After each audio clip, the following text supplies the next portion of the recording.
सावन माह की विशेष तिथियों में यदि आप कोई भी उपाय करेंगे तो आपको फल ज़रूर मिलेगा। सावन माह की एकादशी, प्रदोष, शिवरात्रि के उपाय हम इस वीडियो में जानेंगे जो पूज्य गुरु जी की कथा के हैं। तो पहला उपाय आपको एकादशी के दिन करना है। एकादशी 31 जुलाई को है। इस दिन आप जल चढ़ाने जाएं। आपके घर में यदि लड़ाई झगड़े होते हैं, पितृदोष हो गया है या आपके घर में क्लेश बना रहता है, किसी प्रकार की समस्या है, कार्य बनते बनते बिगड़ जाते हैं, कार्यों में आपको सफलता प्राप्त नहीं हो रही है, तो आप भोलेनाथ के शिवलिंग पर मंदिर में रोज़ तो जल चढ़ाने जाते ही हैं। यदि आप रोज़ मंदिर जाते हैं तो काफ़ी अच्छी बात है। यदि नहीं भी जाते हैं तो आप एकादशी के दिन मंदिर शिवालय ज़रूर जाएं। जल चढ़ाने जब जाएं तो आपको 1 लोटा जल भोलेनाथ को चढ़ाते समय 3 बार मुख से स्वधा स्वधा स्वधा अवश्य ही बोलना है। दूसरा उपाय प्रदोष का है। गुरुजी ने अभी हाल ही में जो शिव महापुराण की कथा चल रही है, इसी में यह उपाय बताया है। गुरुजी ने कहा यदि कोई आपसे कह दे कि आपका भाग्य ठीक नहीं चल रहा है, आपकी भाग्य की रेखाएं उल्टी हैं, आपका कोई कार्य हो ही नहीं रहा है, तो आप अपने भाग्य को दोष ना दें, भाग्य को कभी भी कोसें ना और भोलेनाथ पर भरोसा करें और 3 प्रदोष या 5 प्रदोष यह उपाय ज़रूर करें। इस उपाय के अंतर्गत आपको 1 बेलपत्री लेनी है, 7 कनेर के पुष्प लेने हैं। पीली जो कनेर आती है वह पुष्प आपको आसानी से रोड किनारे मिल जाएंगे। 7 पुष्प ले लीजिए, 1 बेलपत्री ले लीजिए और बेलपत्री के ऊपर ही 7 पुष्पों को रख देना है। सबसे पहले आप नंदी महाराज के पास थोड़ी देर बैठिए। नंदी महाराज के पास ही आपको बेलपत्री के ऊपर 7 पुष्प रख लेना है। उसके बाद आप श्री शिवाय नमस्तुभ्यम कहते हुए भोलेनाथ के पास चले जाइए।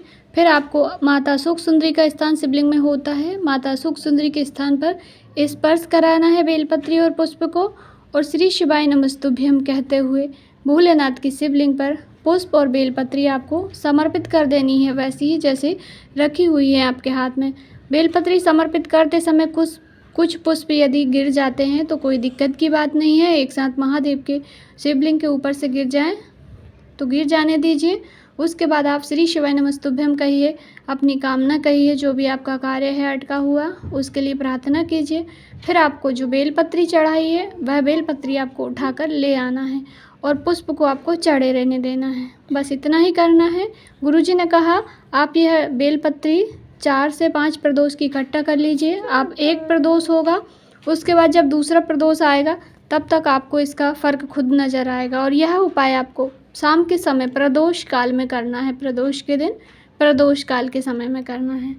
तीसरा उपाय गुरुजी ने अभी ही बताया है। कोई भी बड़ी से बड़ी बीमारी हो गई है, रोग हो गया है, बीमारियां समाप्त ही नहीं हो रही है, तो इसके लिए गुरुजी ने 1 बेलपत्री का उपाय बताया है। आपको क्या करना है, आप शिवालय जाएंगे, मंदिर में शिवालय में बेलपत्री चढ़ी हुई आपको मिल जाएगी। बेलपत्री सबसे पहले आपको माता सुख सुंदरी के स्थान पर अपने सीधे हाथ को रख देना है, अपनी प्रार्थना कर लीजिए। उसके बाद आप बेलपत्री शिवलिंग पर चढ़ी हुई उठा लीजिए। उठाने के बाद उसको जहाँ से जल नीचे गिरता है वहाँ पर स्पर्श कराना है और घर ले आना है और घर लाकर उसका आचमन कर लीजिए, उसको खा लीजिए। यदि कोई अन्य व्यक्ति के लिए कर रहे हैं तब भी आप लाकर उन्हें दे सकते हैं। रोग बीमारी में आपको फ़र्क ज़रूर नज़र आएगा।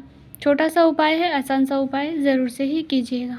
चौथा उपाय आपको करना है मासिक शिवरात्रि के दिन। गुरुजी ने कहा जब आप ऑनलाइन पूजन करें या आप शिवरात्रि के दिन खुद ही अभिषेक करें तो भी आपको यह उपाय करना है।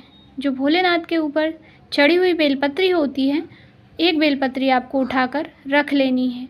और गुरुजी ने कहा 1 धतूरा जब आप शिवलिंग पर चढ़ाएंगे ऑनलाइन पूजन करते समय तो आपको धतूरे की जो ऊपर वाली डंडी है उस पर पीला चंदन लगाना है और जो नीचे कांटे होते हैं, कांटे वाले भाग पर आपको थोड़ा सा लाल चंदन लगाना है। उसके बाद आपको भोलेनाथ की जो आप पार्थिव शिवलिंग का निर्माण करेंगे उस पर समर्पित कर देना है। इससे घर में कभी भी क्लेश नहीं होगा, एक दूसरे के प्रति सामंजस्य होगा और लड़ाई झगड़े दूर होंगे। तो ये दोनों ही प्रदोष, एकादशी और मासिक शिवरात्रि के उपाय हैं। यदि आपको जानकारी थोड़ी सी भी उचित उपयोगी लगी हो तो वीडियो को लाइक ज़रूर करें।